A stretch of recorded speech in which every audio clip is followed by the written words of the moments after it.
श्रीमद् भगवत गीता का चौथा अध्याय। श्री कृष्ण भगवान बोले, इस अविनाशी कर्म योग को मैंने सूर्य से कहा, सूर्य ने मनु से कहा और मनु ने राजा इक्ष्वाकु से कहा। हे अर्जुन, इस तरह परंपरा से प्राप्त ये योग सब राज ऋषियों ने जाना, परंतु अधिक समय व्यतीत होने से ये लुप्त हो गया। वही प्राचीन योग आज तुमको मैंने बताया है, क्योंकि तुम मेरे भक्त और मित्र हो। ये रहस्य अति उत्तम है। अर्जुन बोला, आपका जन्म तो अभी हुआ है और सूर्य का जन्म बहुत दिन पहले हुआ था। मैं किस प्रकार मानूं कि सूर्य को ये योग आपने बताया था। श्री कृष्ण भगवान बोले, हे अर्जुन, मेरे व तुम्हारे अनेक जन्म हो चुके हैं, मुझे वह याद हैं और तुम भूल गए हो। मैं अजन्मा, अविनाशी, संपूर्ण प्राणियों का स्वामी और अपनी प्रकृति से स्थित हूँ तथा अपनी माया से जन्मता हूँ। हे भारत, जब जब धर्म की हानि होती है और अधर्म का प्राबल्य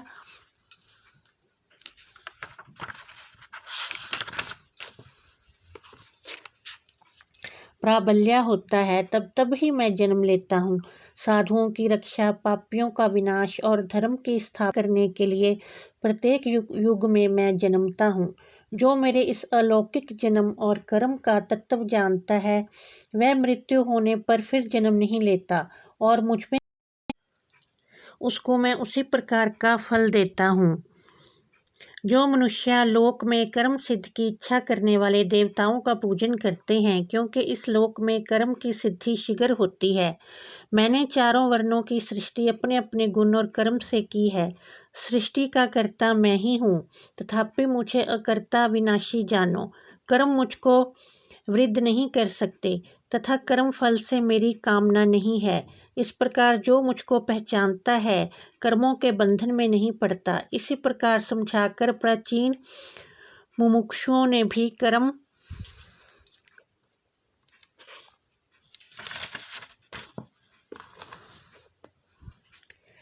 किए हैं, इसलिए पूर्व पुरुषों के पहले ही किए कर्मों को तू भी कर। हे अर्जुन, कर्म क्या है और कैसे किया जाता है, इसके विचार में विद्वानों की बुद्धि भी चकरा जाती है। उस कर्म का वर्णन मैं तुमसे करूंगा, जिसके जानने से संसार के बंधन से छूटकर मोक्ष के भागी होंगे। कर्म, विकर्म और अकर्म तीनों का जानना आवश्यक है, क्योंकि कर्म की गति अति गंभीर है। जो कर्म में अकर्म देखता है, वही पुरुष बुद्धिमान है, वही योगी और समस्त कार्यों का करने वाला है। हे अर्जुन, जो कर्म करने में कोई कामना नहीं रखता है और जिसके समस्त कर्म ज्ञान रूपी अग्नि से भस्म हो गए हैं, उसको ही पंडित कहते हैं। जो फल की आशा छोड़कर कर्म करता है और उनमें आसक्ति भी नहीं रखता है तथा निराश्रय ही सदा संतुष्ट रहता है, ऐसा मनुष्य कर्मों में घिरा रहने पर भी मानो कुछ नहीं करता है। सब कामनाओं को त्याग, मन और आत्मा को वश में कर संसारी प्रपंचों से छूटकर केवल शरीर से काम करते हैं, वह भी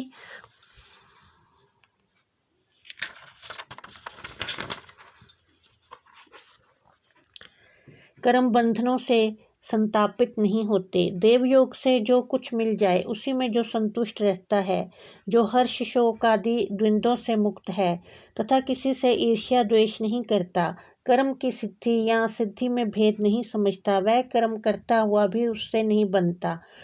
जो फल की इच्छा नहीं रखता, वह वासना से दूर हो गया है। ज्ञान में जिसका मन अचल है, जो यज्ञ के कर्म करता है, वह सब कर्म लुप्त हो जाते हैं। हवन करने का पदार्थ भी ब्रह्म है, आहुति देने वाला भी ब्रह्म है। इस प्रकार जिसकी वृद्धि में सब कर्म ज्ञानमय हैं, उसी को ब्रह्म प्राप्त है। कोई कोई कर्म योगी देवताओं की पूजा करते हैं, कोई कोई ज्ञान योगी ब्रह्म रूप अग्नि में यज्ञ रूप से हवन कर परमात्मा का भजन करते हैं। कोई ऐसे हैं जो कि अपनी इंद्रियों को तथा सब कर्मों को स्वयं रूपी अग्नि में होम देते हैं, और कोई कोई इंद्रियों रूपी अग्नि में इंद्रियों के रूप, शब्द आदि विषयों को होम देते हैं। कितने ही लोग इंद्रियों के सब कर्मों को और प्राणों के कर्मों को आत्मज्ञान से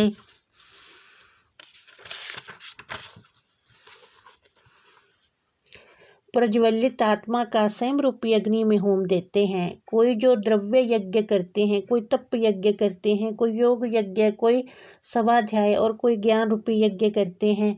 कोई प्राणायाम में तत्पर रहने वाले योगी प्राण वायु और अपान वायु का लय करते हैं।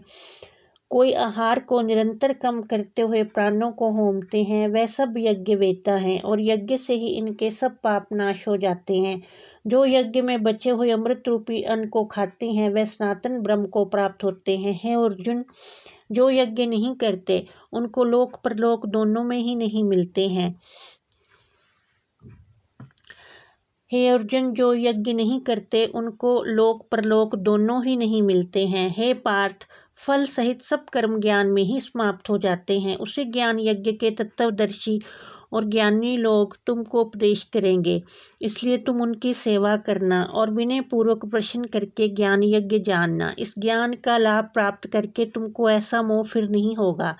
इसी ज्ञान से समस्त प्राणियों को तुम अपने में और मुझ में भी देखोगे। यदि सब प्राणियों से भी अधिक पाप करने वाले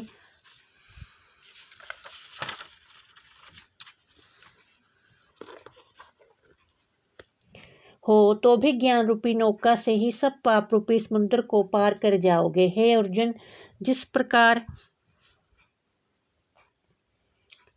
प्रज्वलित अग्नि लकड़ी को जलाकर भस्म कर देती है, वैसे ही ज्ञान रूपी अग्नि सब कर्मों को भस्म कर डालती है।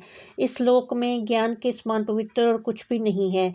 ये ब्रह्म बहुत काल पर्यंत कर्म योग से सिद्ध हुए मनुष्यों को स्वयं ही प्राप्त होता है। जो श्रद्धावान मनुष्य इंद्रियों को जीत कर ब्रह्म ज्ञान में लगा रहता है, वह ज्ञान को पाकर अल्प समय में ही शांति को पा जाता है। अज्ञानी, श्रद्धा रहित और जिनके मन में संदेह है, ऐसे जो पुरुष हैं वे नरक को जाते हैं। जिनके मन में सदा संदेह रहता है उनको ये लोक परलोक और सुख कुछ भी प्राप्त नहीं होता। जिसने परमेश्वराधन और निष्काम कर्म योग के आश्रय से कर्म बंधन त्याग दिए हैं और ज्ञान से जिसके सब संदेह दूर हो गए हैं, हे अर्जुन, उस आत्मज्ञानी पुरुष को कर्म बंधन नहीं। हे अर्जुन, अज्ञान से उत्पन्न हुए चित्त के संशय को ज्ञान रूपी तलवार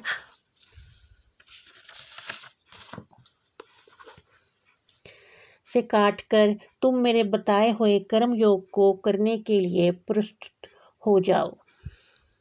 श्रीमद् भगवत गीता के 4वां अध्याय समाप्त। बोलो विष्णु भगवान की जय।